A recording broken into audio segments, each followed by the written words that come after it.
मोनसे दुखुनांथाव आरो बिखाखामथाव जाथाय।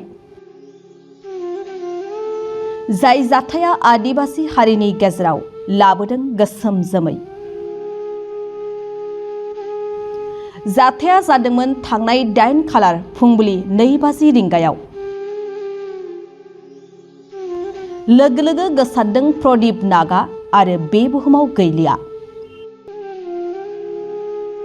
आदिबासी हारिनि थामोनथा रैखाथिनि थाखाय अल आदिबासी स्टुडेन्ट्स एस'सिएशन अफ आसाम मुंनि फरायसा आफादाव गोलाव सम आफादगिरि बिबान रुजुनना खामानि मावबोनाय प्रदीप नागनि रुंसारि जानाया दुलाराय आदिबासी हारिजों लोगोसे बायदि माहारियारि आफादफोरनि गेजेरावबो मोनसे एंगारहायै दुखु होलाङो। जाय बिथांनि रुंसारि जानायाव गोथौ दुखु मोननाय फोरमायनायजों लोगोसे बायदि राजखान्थियारि फरायसा आफाद समाजारि आफादफोराबो गोथौ दुखु मोननाय फोरमायनायजों लोगोसे बिथांनि जिउ आत्माया सोरगोआव जायगा मोननांगौनि थाखाय आरज गाबनाय हाबाफारि लानाय जायो। थांनाय मोनाबिलि समाव 38 नं भैरबकुन्द बियाबनि सिङाव थानाय बरला प्राइमारियाबो बे ममबाति फोजोंना आरज गाबनाय हाबाफारिखौ गावसोरनि मावखुलियाव बानजायनायखौ नुनो मोननाय जायो। तो सबसे पहले मुर्दिगले सबके जोहार।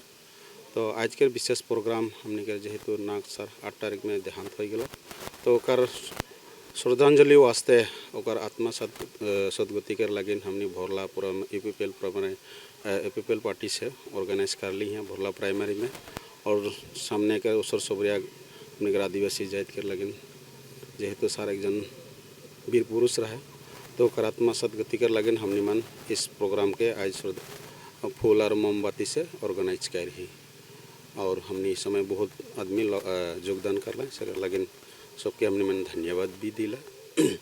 तो आज के प्रोग्राम में हमने कर विशेष योगदान रहा हमने कर भोरला प्राइमरी के वर्कर गेला और लगते हमने कर आशा हो आंचलिक हुमती से विषय विवरण भी आलाय और उसर सबरिया जोड़ा पकड़ी आक्रासो से भी आलाय और आंसू से भी आलाय आपसू से भी आलाय और बहुत मधुर से आज के प्रोग्राम हमने मन प्रचलित कर पारली।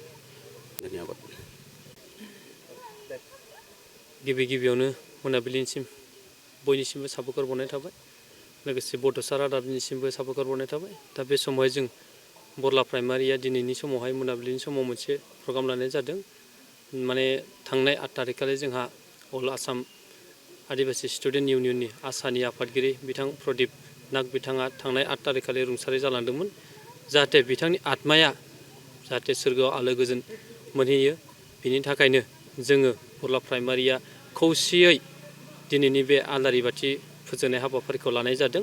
लोगोसे बे हाबाफारियावनो जोंहा ओनसोलनि दुलाराय बर' फरायसा आफादनिफ्रायबो बाहागो लादों लोगोसे गोरखा माने स्टुडेन्ट इउनियननिफ्रायबो बेयाव बाहागो लादों लोगोसे बेयाव आसा जोंहा जरफुख्रि आनसलिकनिफ्रायबो बेयाव बाहागो लादों। लोगोसे जों बेयावहाय गाजा गोमजायैनो दिनैनि हाबाफारिखौ जोङो जाहाथे बिथां प्रदीप नाग सारनि जितु आत्माया सोरगोआव आलो गोजोन जायगा मोनो बिनि थाखायनो जों खौसे दिनै बेयावहाय आलारि बाथि फोजोंनाय हाबाफारिखौ लानाय जादों।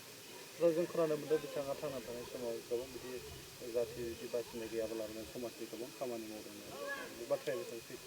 नंगौ बिथाङा गोबां बोसोर हारिनि थाखाय गावसोरनि आदिबासी समाजनि थाखाय बिथाङा बोसोरसे नङा बोसोरै नङा गोबां बोसोर बिथाङा जाथिनि थाखाय मावलांबाय आरो जिहेतु दिनैनि समाव जिबायदि जों नुबोदों जिहेतु आदिबासी समाजखौ खौसे लाखिनायाव बिथांनि गोबां बिहोमा दङ होननानै जों बयबो नुदों आरो बे खोथाया सैथो।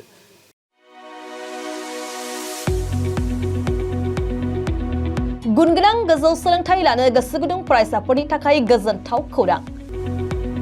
क'क्राझारनि बड'लेण्ड स्टार एकाडेमियाव फरायसाफोरनि मुं थिसननाया सोलिगासिनो।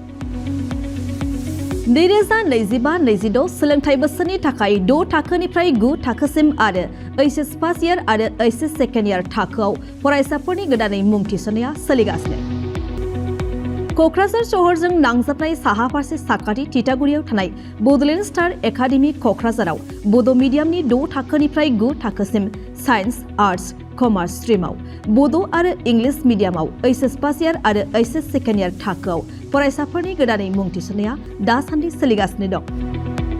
रोंगौथि गोनां फोरोंगिरिफोरनि फोरोंथाय होनायजों लोगोसे गोबां उफ्रा सोलोंथाइनि खाबुफोर जेरै डेली फ्री JEE आरो नीट क्लास JEE नीट आरो कम्पिटिटिभ एग्जामनि थाखाय free mock test English speaking class daily GK class career guidance library facilities personal attention हौवासा आरो हिन्जावसाफोरनि थाखाय आलादा थाग्रा हस्टेल बायदि बायदि सोलोंथाइ खाबुफोरजों गुन गोनां सोलोंथाइखौ बे बड'लेण्ड स्टार एकाडेमियाव मोननो हागोन। बेनि अनगायैबो मेट्रिक आनजादाव 85 जौखोन्दो एबा बेनि बांसिन नम्बर मोननाय फरायसाफोरनो बेसेन लायालासे मुं थिसनथाइ होगोन आरो BPL नखरनि फरायसाफोरनो मुं थिसननायाव 20 जौखोन्दो रेहाय होनाय जागोन। अब्ला मानोथो गोबाव खालामनो नोंथाङाबो गुन गोनां गोजौ सोलोंथाइ लानो थाखाय क'क्राझारनि बड'लेण्ड स्टार एकाडेमियाव मुं थिसननायनि खाबुखौ लादो। बांसिनै मिन्थिनो थाखाय गाहायाव होनाय मबाइल नम्बराव फोनांजाब खालाम। मबाइल नम्बर 7638008149 6003494371 आरो 6000034997